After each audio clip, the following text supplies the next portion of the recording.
So people are talking about whether people are qualified or not to follow Vajrayana. Some people say so-called Vajrayana practitioners and stuff like that.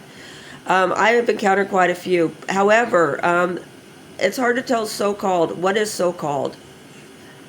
When you look at the proliferation throughout time of all of these people, not everybody is Mipam, who I just read.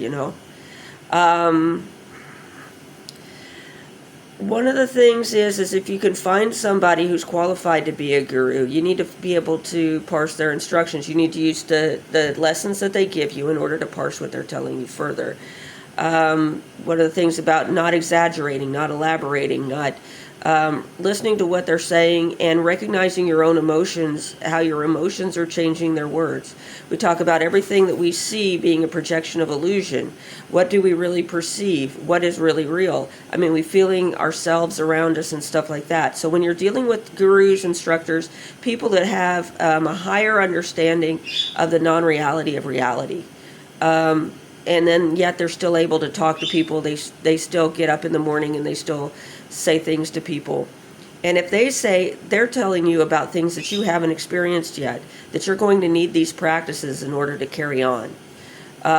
You're going to need these practices in order to keep talking to people in a normal way. Some of these are skillful means.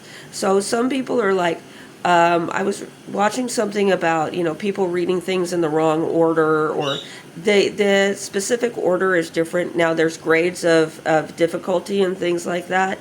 But it's been my guru's experience that he's met people who have come at this from every angle, and at any point, it is not the order in which they studied that was their problem.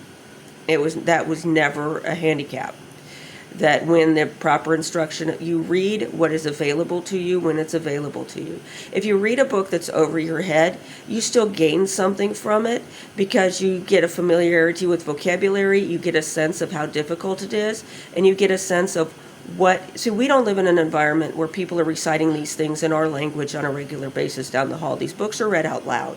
And so there are lots of people wandering around getting passive exposure to these things. And the only way you're going to get passive exposure to them is to open them and start reading them word for word, and that is a practice on mindfulness in and of itself. Now, gradually, it's going to start to make sense.